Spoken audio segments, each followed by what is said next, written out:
operations management is about. And we essentially said that with regards to operations management, that we can't focus only on the sales and the marketing department and expect of them to ensure that we have a profit every month or every year. We have to look further than the marketing and the sales department because we cannot only depend on them. And one of the biggest places where we can actually save money inside of a company is inside of the operations. So that is where we have to go and try and see if how we can do things as cost efficient or as fast as possible so that we can sell more products to our customers. So guys, we left off with the classification of the process types. I'm just quickly going to go there. Okay, so I'm just quickly going to go through this again, just to make sure that you guys understand it. So remember that we have the manufacturing different processes, and then we also have for services. So when we look at manufacturing, we have either a project process, a jobbing, batch, a mass, or a continuous process. The difference was here is that we have the variety, and then we have the volume at the bottom. The more we are producing of something, like for instance with mass or continuous, the less variety there is. So think for instance of a car manufacturer where you want a specific custom-made car. If you go to Ford or you go to if you go to Mazda and you tell them that you want a custom-made car, they will just say to you, I'm sorry, this is not what we do. We have these 5 cars that you can choose from. Yes, you can choose your color. You can maybe try and customize it as much as what they allow, but they can't build a car for you from scratch. It's just not what they do. Okay. Similar to a project process, here at the top, project processes have a lower volume, but they have a higher variety. If you have to ask a construction manager to build 3 houses in a week, he will literally say to you that this is impossible. They cannot do it. That's why they work on a lower volume of projects at a time, but they have a higher variety. So it's more custom made. So what I did here is that I was explaining to you guys, I just explained every single process a little bit more in detail for you. And now we're going to move on to the process types for services. So with regards to services, and I'm going to use this example again. Once again, we have volume at the bottom and we have variety. So the first one is our professional services. Our professional services is, for instance, dentists and doctors. So they have a low volume, but they have quite a high variety. So think, for instance, of a dentist or a doctor. If you go to the doctor, every single patient that that doctor sees that day will have something else that they require from the doctor. The doctor is not going to see one flu patient after the other, after the other, after the other. So the variety that the doctor is dealing with is quite high. And then the doctor only sees one patient at a time. We don't, there's not 5 patients sitting there at once. And then the doctor says, what's wrong with you? And what's wrong with you? And what's wrong with you? He doesn't deal with 5 patients at a time. So if we then move to service shops, so service shops, guys, you can make a note here if you want to. A service shop is essentially a mix between a mass service and a professional service. So this is where, this is for instance like banks, hotels, you can even put Varsity College in here. This is where we have a process that is very standardized. So we have a basis to work from. but the service is still very personalized. So if you, for instance, go to the CRO office and if you speak to any one of those CROs, they will personalize their service according to what you are asking them. Obviously, they are still bound by the policy, so they will, in their minds, they will go back to what the policy says, and they will then explain the policy to you. So it is standardized, but only to a certain extent. At the bottom, we have a mass service. So guys, mass services, think for instance of airlines, think for instance of the postman that delivers your post at home. That's a very, very standardized service. You can't tell the postman to please only deliver your mail after 3 o'clock.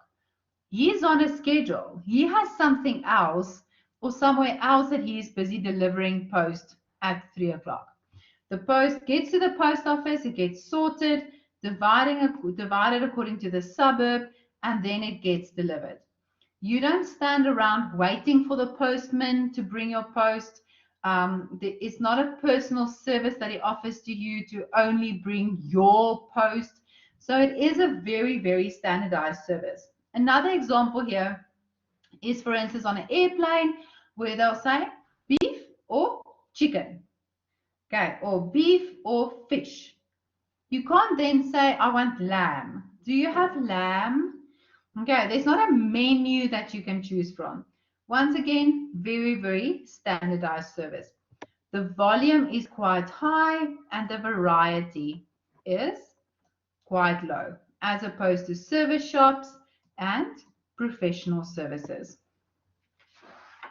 So guys, when we move on to, so once again, I have just explained each of these services in a little bit more detail for you that you can just read through, but it is essentially what I just explained. So when we move over to operations design, there are two things that we have to keep in mind here. The first one is the product design, and the second one is the process design. When we look at product design, this is where we design the actual product or the service. This is where we literally start at the drawing board and we design the product that we have envisioned.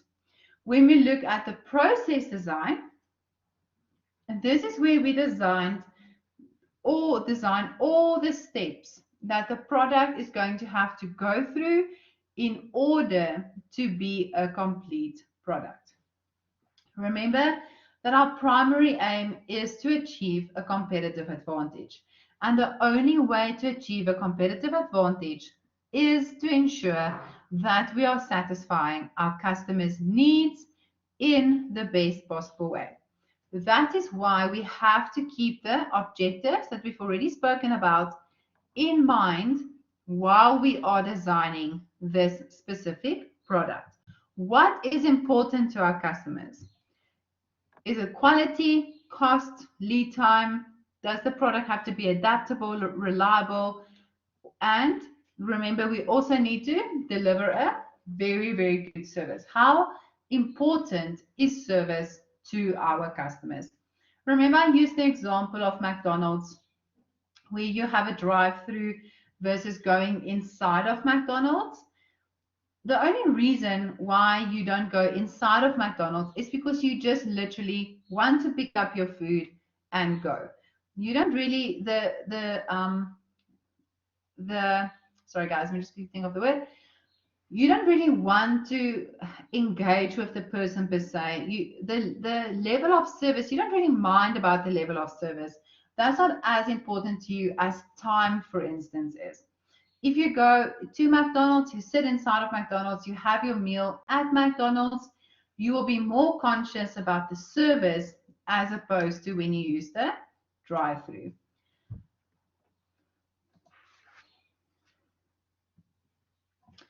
So when we look at who is responsible for the design for product and process design, the operation manager is responsible for the design of the product and the service.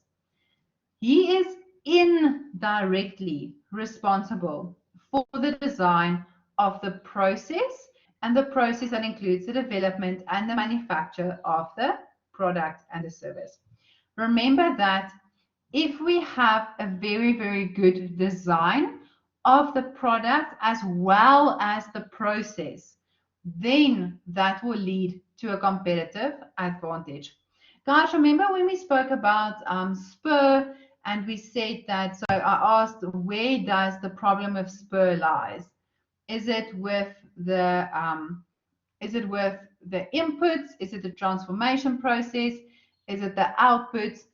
You can have the best quality ingredients. So you can have the best product in the world. But if you mess it up during the transformation process, the customer is not even going to know that it was the best product they've just had. So that's why we need to ensure that we spend enough time on the product, designing the product, as well as designing the process. So there are different operations designs that is available, and that does depend on the needs of the particular company. So guys, I'm going to show you a few of them. We have 4 different operations designs, and things that we have to consider when we design our supply network is that none of these will happen in isolation.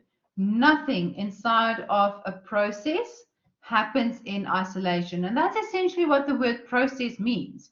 It's a one step to another step to another step. You don't build only half a car and then sell that half of the car thinking that anyone is going to buy it. You sell a complete product. And in order to have a complete product, it has to go through certain steps. Then it also depends on the suppliers of our materials, who is our customers, who is our clients.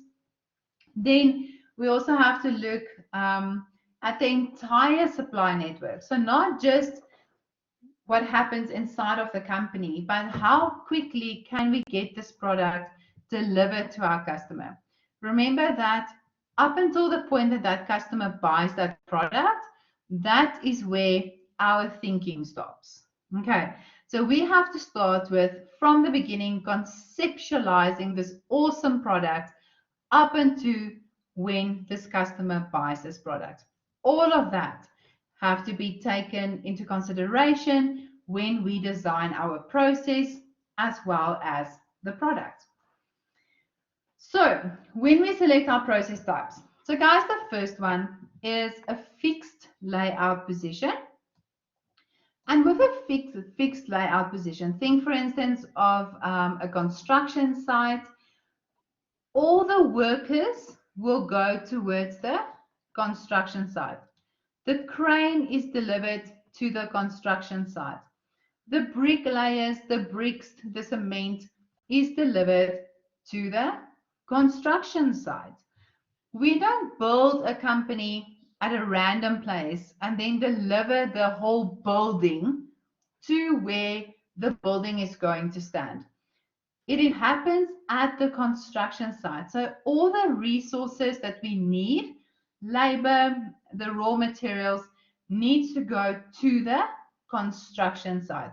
So the construction site is essentially a fixed place where the resources will go to. Then the next one we have is a product layout. So guys, with a product layout, this is where a product will go through certain phases. So if you, for instance, assemble a car, we will have to mount the metal into a mold. We will then create the chassis. We'll put the bodywork on. We will then paint the car. We will assemble the engine. We will finish the engine, and then we'll have a car at the end. So for the girls, for instance, guys, imagine going to going to sorbet and having your nails done, and the person doing your nails paints your nails before they even cut your nails, before they even put cream on your on your hands. So imagine they start with the Q-Tex. That makes no sense. Why are we starting with the Q-Tex? There's a certain logical flow that every product or every service needs to go through in order to satisfy the needs of the customer at the very end. And this is a similar example. You can't paint the metal and then decide, oh, okay, we still have to mold the metal into a car. It's just not going to work. So guys, the next one is a process layout. So what happens with a process layout? This is where similar processes are grouped together. So for instance, if we still use the car example, we might have one part of the factory where all the engines are assembled. Then we have another part of the factory where all the cars are being painted. Then we can have another part of the factory where the door is attached to the car, for instance. So everyone that works on the painting of the car will work in this part of the factory. We have grouped the processes that belong together with each other. Then the last one is where there's, once again, where the different processes are placed in a cell. So guys, what happens here, if you, for instance, think of Woolworths. Woolworths is a very good example of this. So Woolworths food is on the one side of the store. And then you'll have the men's section, the men's clothing section. You'll have the female clothing section. You'll then even have a children's section here at the bottom. Let me just make that another color so you guys can see. The children's section will be here. And none of these sections are supposed to mix with each other. I don't know if you guys have been to a Woolworths sale, but if you have been to a Woolworths sale, this is what happens. Whee! Okay. What happens to a Woolworths sale is that people will pick up 5 different items and just randomly put them in between all the other items. Okay.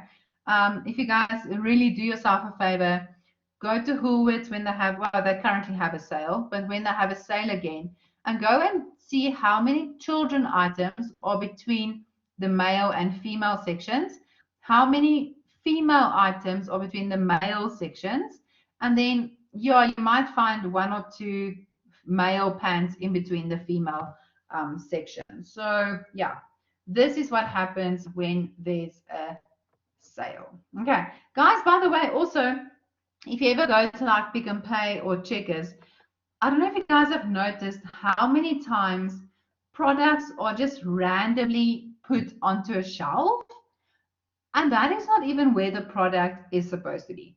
There's a reason why we group things together. It just makes it so much easier. Imagine walking into Checkers and nothing was grouped together. Like the pasta was in between the chocolate, that was in between the tissues, that was in between the milk. It just would not have made sense. So even like, how do we, where do we put our shelves? What do we group together? All of that is also a process that has to be followed. Okay, so guys, when we look at the rest of operations design, we also have to focus on the people's involvement in the operation activity. Remember that we work with people, we don't work with robots. So the first thing is we need to look at the job design. So we need to determine how the workers perform their tasks. We literally have to design the job itself. Then when we look at the work organization, this essentially studies the factors that influence people in their work environment that will help them to improve their efficiency and their effectiveness. I don't know if you guys can remember in first semester we spoke about the classical schools of thought. and we spoke about the schools of business management, and we spoke about, I think it was Hartsberg, where he adjusted the lights of the factory and he actually dimmed the lights. And the more he dimmed the lights, the more productive the workers became, until obviously they couldn't see anymore. But what happened there is that they thought if they dimmed the lights, the workers will be more productive. But it was actually because they had supervision. So we have to.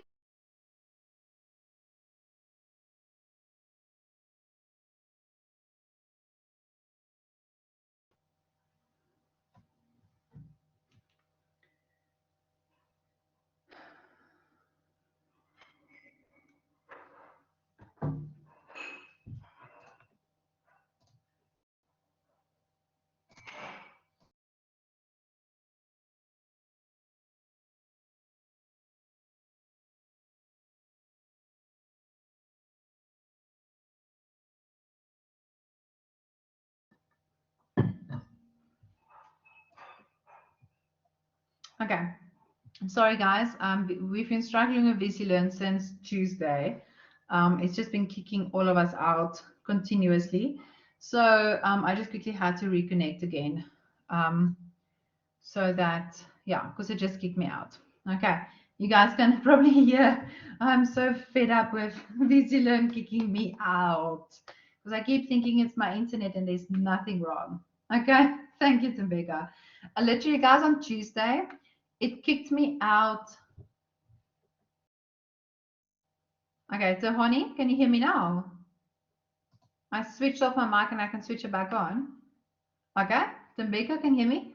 So honey, just quickly check your volume.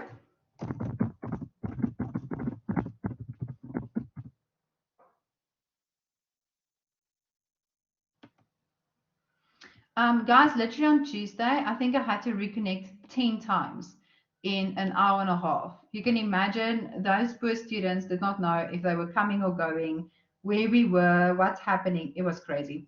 Okay, anyway, so so honey, let me know if you are all good. Okay. Hundreds. Okay, so guys, let's carry on. Okay, let me just. Okay, so you still can't hear me. Okay, so guys, let's continue. The next thing that we have to look at is method study. So what happens with method study is we are always trying to create a better method on getting the job done. So guys, if we go back to this example, for instance, imagine that we have a poor person who's busy working here, and then he has to go all the way to this side of the factory to go and pick up a screw, for instance, just to walk back to this side of the factory to finish his work. That is not going to work. Think of someone that has to staple papers, for instance, that have to walk to one side of the building just to go and look for more staples. So we have to, as a company, we have to continuously update the methods that we use to actually get the job done so that we can have employees that are more efficient, more effective, and we can also reduce our costs. The last one is work measurement. So this is where we determine how long it takes for an employee to actually to get the job done from start to end. So similar to how long it will take, for instance, for Coke to bottle a 2-liter Coke, we can also determine how long it takes for an employee to get the job done, to once again see where are they lagging, what is happening, what are they struggling with, so that we can have a more cost-effective method inside of the company. So, guys, I do understand that it seems that we just want humans to be robots, but when we get to the next chapter, which is HR management, we are going to talk about the fact that we need to develop our employees and we have to retain them. And if we have an employee that is happy, he will be more productive. And that is what we want to focus on. How can we adjust the work environment so that we can have a happy employee? Okay. So guys, what I want you to do, I'm going to give you guys like 10 minutes or so, 10, 15 minutes. I quickly want you guys to do this activity for me. So last weekend, you went to one of your favorite fast food restaurants, which is called Italy Fast Foods. But this time you were very disappointed because you had a very unpleasant experience. So when you went in, the table hasn't been wiped from when the previous customers were there. There was a pool of spilled cool drink on the floor. When you wanted a pizza, it is an Italian restaurant, so you would assume they would have pizza. They told you that they ran out of pizza bases and they only have sides and pastas. This is all that they have. So while waiting for the pasta, you've now chosen a pasta. You overhear other customers also complaining about the same things.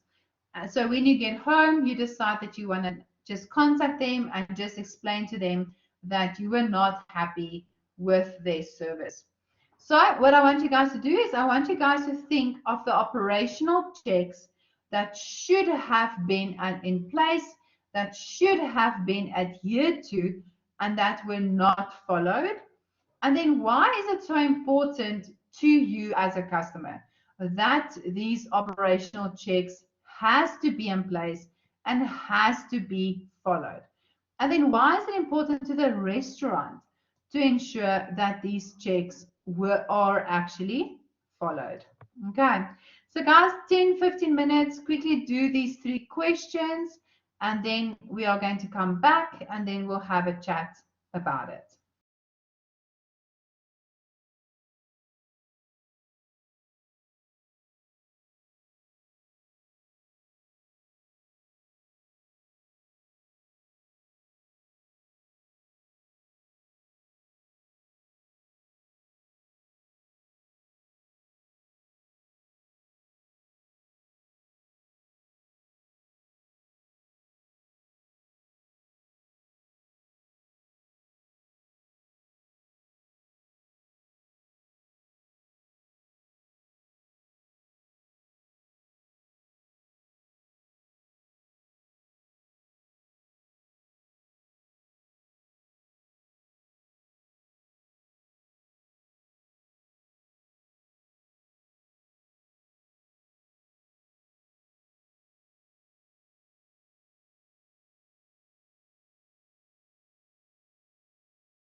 That's fun, Realitete. Now you've already answered the first question, which is awesome. Thank you. Okay, so guys, let's quickly look at the operational checks here. So Realitete was so nice to actually answer the first question for us already by accident. Okay, so what are some of the other operational checks that was supposed to be in place that was not actually done?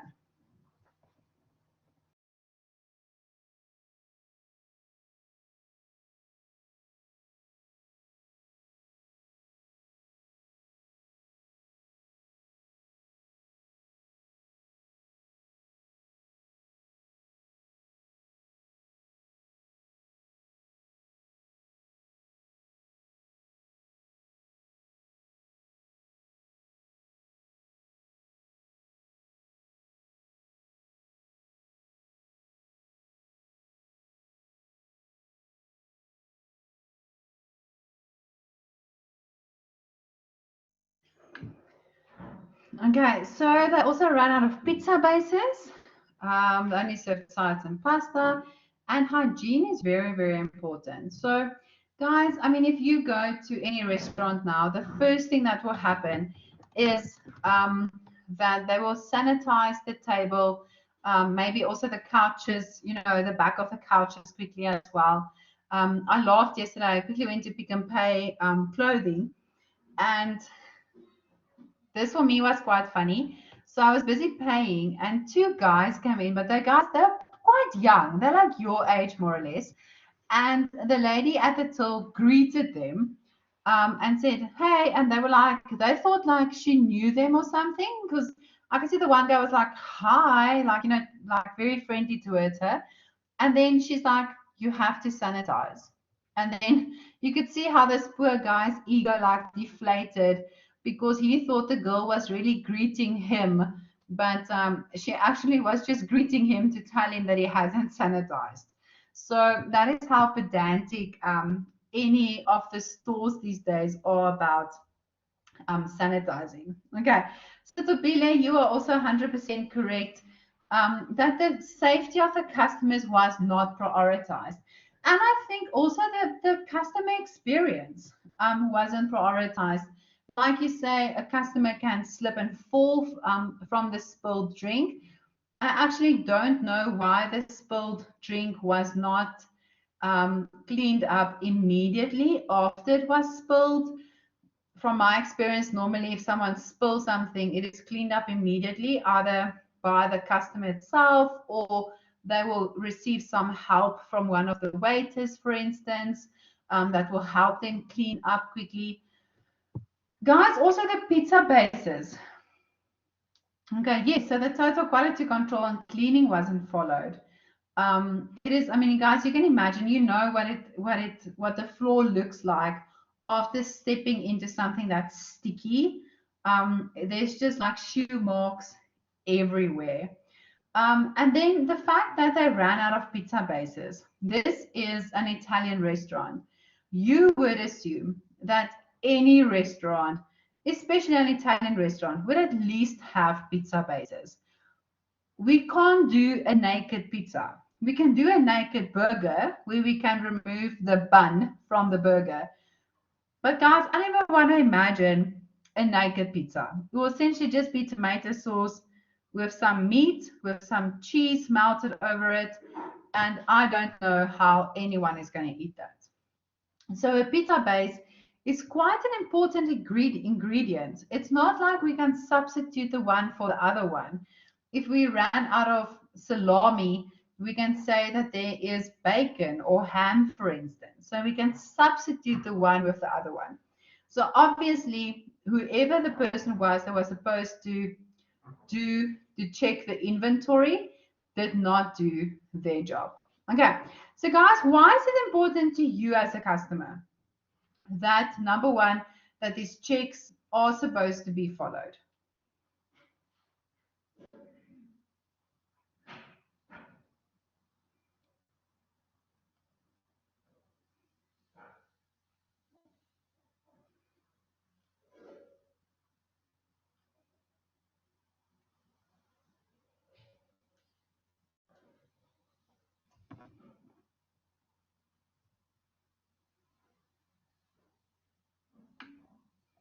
Okay, so hygiene purposes, you don't want to sit at a restaurant that is dirty. It's gonna take so much away from the customer experience. Guys, I'm just also a quick question: who would go back to this restaurant? It does say that it's one of your favorite fast food restaurants, so keep that in mind. So think of your favorite fast food restaurant. Would you go back after having an experience like this? Okay, yes. So if only the operational checks were followed, the restaurant would not have had a bad name. But because they were not followed, the restaurant now has a bad name, and it also affects the restaurant's reputation. Okay, which is not a good thing. Remember, our reputation is what we work for. A reputation for a restaurant is like a competitive advantage for a company that sells products. Okay, that's where we make our money. We want people to hear about us, hear the good things about us, not the bad things. Anyone that would go back? Would you guys give this restaurant a second chance? Maybe it was just a busy Saturday, maybe something happened, there might be a new manager.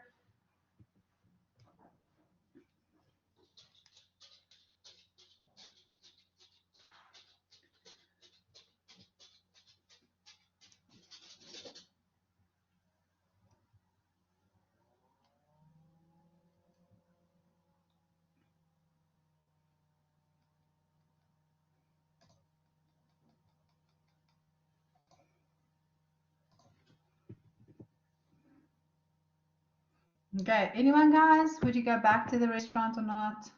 Are you guys still thinking? Okay, so we've already answered question 3 essentially, where we said, why is it important for the restaurant to ensure that all the checks are followed? And that is because of their reputation. Okay, and really, Tete, I like what you're saying is that there's no certainty that you would get a good customer service the next time.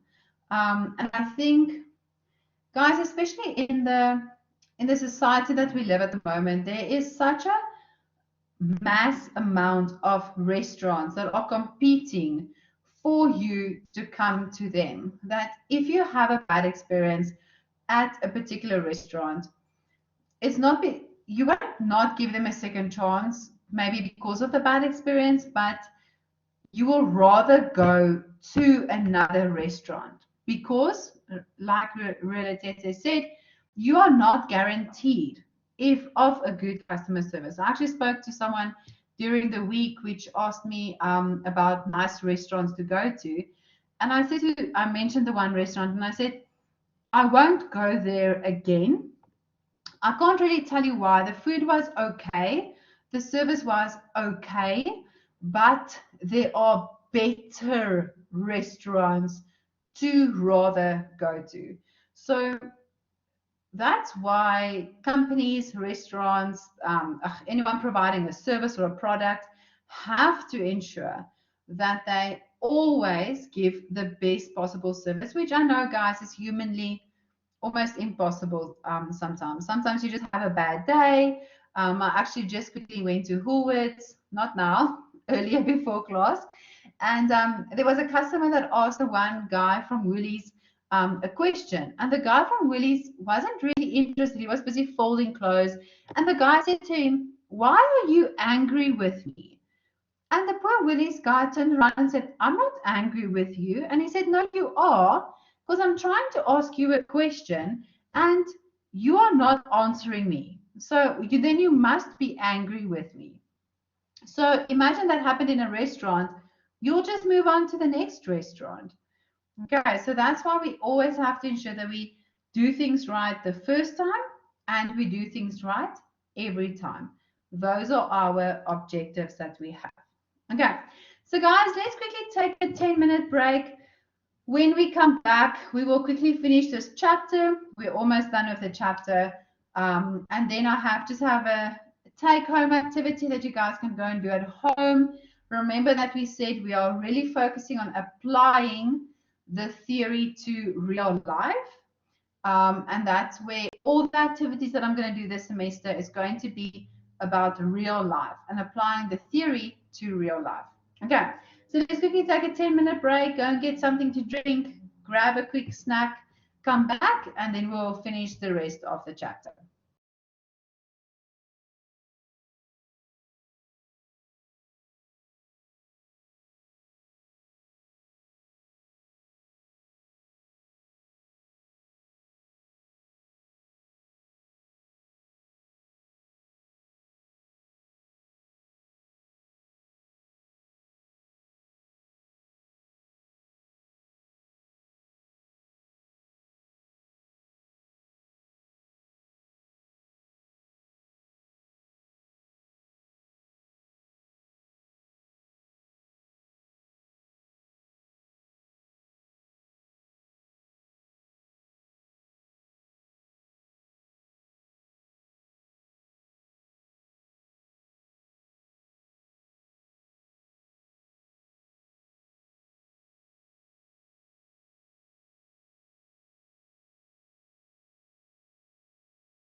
Okay, so guys, let's slowly but surely continue with the rest of the chapter.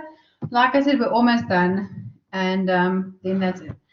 I want to ask you, guys, did you, as you saw before me, you guys had law of persons.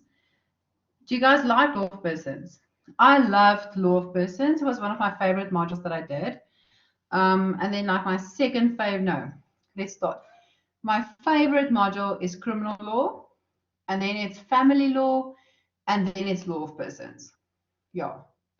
So when I saw you guys had law of persons, I just thought I should ask if you guys like law of persons. I thought it was one of the coolest modules because it just gives you an introduction into everything essentially.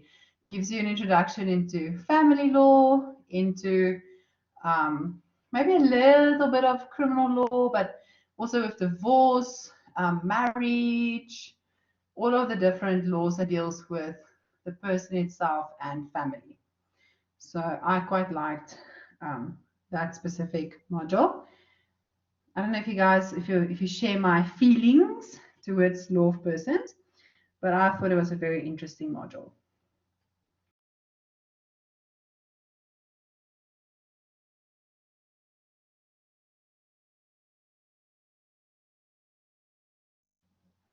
Okay, cool. So guys, let's continue with operations planning and control.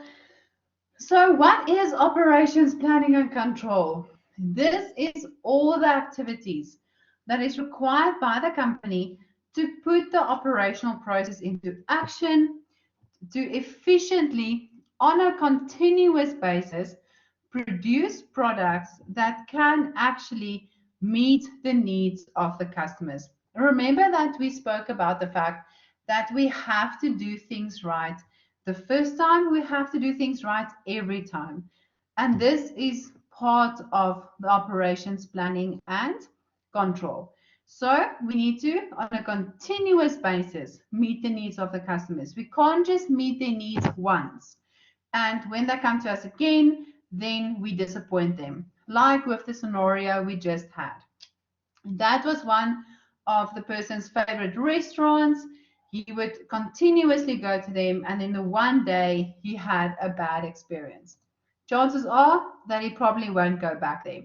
So this is seen as a very active process because it's something we are doing on a continuous basis. We continuously have to rethink, redo, restructure everything inside of the company in order to meet the needs of the customers. If we keep on meeting their needs, they will keep on using our service, buying our products, and that is where our money comes from. So remember that the operations manager is responsible for the objectives of the company, which is, we've spoken about them, the quality, the cost, the lead time, adaptability, reliability, as well as the service. But the problem that we have is that we need to also produce a quality product. So obviously the word quality differs from person to person. If I buy a Pick and Pay jean, for instance, and I happen to like Pick and Pay clothes, but if I go to Pick and Pay clothing and I buy a dress or a shirt or a jean from them, one person might think that it's really good quality. Another person might say, oh no, this is the worst quality ever. Like, why would you even buy from Pick and Pay clothing?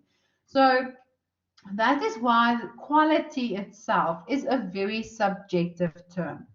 Also remember that with quality comes price, and it does depend on the price sensitivity of the person. If a person is quite sensitive to price, they won't really buy a product that is too expensive for them, even if it is a product that is of a higher quality. So what happens inside of a company with customers is that we have an expected quality as a customer, and then there is a perceived quality. So when this person went to Italy restaurant, he expected a certain quality.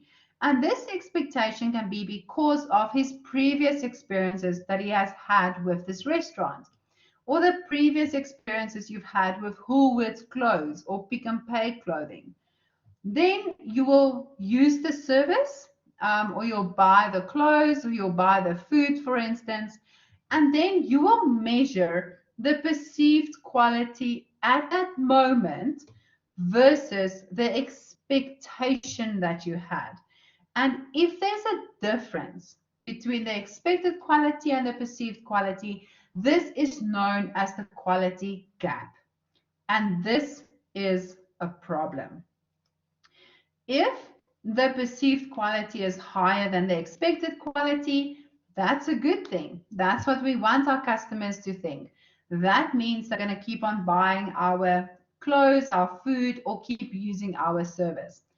If the perceived quality is lower than the expected quality, we have an issue, because then we have an unhappy customer. So as a company, we should try and minimize or even eliminate the quality gaps. I had a lecturer in my first year who said, you will never satisfy every single customer. And guys, that's 100% true. You will never, ever, ever satisfy every single customer that you have, but we can try and satisfy the majority of our customers. So guys, the steps in the quality control process, the first step deals with the quality characteristics. So we need to go and determine what are the characteristics of the product or the service that we are going to focus on. If it's clothes, it might be the material, the stitching, the fit, but we need to go and make a list of those characteristics. Then we need to measure the quality characteristics of that product or service. How high do we want the quality to be? We then have to set the standards for each quality characteristic that we have identified. And then we have to control the quality against this set of standards. If we have a shirt or a dress that just does not sit properly, doesn't fit properly, then we know it is not meeting the required standard that we have set. We then have to identify and rectify the cause of this poor quality standard. Why is this material shrinking? Why is the stitching coming apart? Why is this dress not fitting properly? What went wrong inside of the process? And then we need to continuously improve on the quality. So we can't just set up our standards and think those are the standards we can use for the next 10 or 15 years. We have to continuously improve on the quality, improve on the characteristics, and on the standards that we have set for ourselves. So when we are speaking about improvement, there are 4 different types of performance standards that we can use in order to measure ourselves. So guys, the example I'm going to use here is the Olympics. You guys know the Olympics are currently happening in Japan. They're actually finishing on Sunday, I think, if I remember correctly. So I'm going to use that as an example because it's such a relevant and a nice example to use in order to explain the different performance standards. The first one is the historical standard. So historical standards is where we will meet how fast we have ran according to what we have ran in previous races. So if we, for instance, ran the 100 meters in 10 seconds, we will measure what we ran today according to those previous 10 seconds or 11 seconds that we've ran. Then we have a target performance standard. So this is where we have a predetermined standard or a target that we want to meet. We normally run the 100 meters in 10 seconds, but we really want to run it in 8.5 or 9 seconds. That is our predetermined target where we would like to get to. We can also look at our competitors. How fast are our competitors running? And we can compare how fast we are running according to how fast they are running. And then the last one is the absolute performance standard. So this is where we look at the maximum achievable standard. What is the minimum amount of time that it is humanly possible to run the 100 meters? If it is humanly possible to run the 100 meters in, let's say, 8 seconds, then we can set our standards according to that. And we can go and measure how fast we are running according to an absolute performance standard. So guys, then how can we approach improvement? There are two different types that we have. The first one is the breakthrough improvement, and the second one is the continuous improvement. So continuous improvement, guys, is also known as the Kaizen improvement. This is just a term that is used in Japan. It was actually developed by Toyota. So Toyota is actually a Japanese brand, and they coined this term Kaizen, which is just another word essentially for continuous improvement. So the first one is a breakthrough improvement. This is where a company will essentially close their doors to revamp the whole company. This does not happen on a regular basis because you guys can imagine there's a huge disruption for the employees, there's a huge disruption for the customers, and it costs a lot of money. So if I can use an example here, Koo is currently recalling some of their tins that they said is leaking, so which means that it wasn't sealed properly. And this is a very, very big hygiene hazard. People can actually get sick from this. So it is actually busy costing them between 500 million and 650 million rand to recall all of those cans. Not only do they have to pay for the advertisement to make people aware of the fact that they can return those cans if it's between those two dates, but they also have to pay all the customers that are returning their cans. They have to refund them the money of those cans. So this is what happens on a large scale. Okay. The next one is a continuous improvement. So this is on a smaller scale. This is where you will start with one section of the factory. You will update maybe one machine. Then when that machine has been updated, you will move on to updating the next machine and the next machine and the next machine. So there's very little changes, only here and there, and it is barely noticeable. So it is something that happens over a long time, and it is a much better process to use for the company itself, for the employees, and as well as the customers. The customers will not even notice if something is different. Okay. So guys, then the last thing I'm going to look at is total quality management. So what total quality management is about, remember that our primary aim is satisfying the needs and the expectations of our customers. We want to achieve a competitive advantage.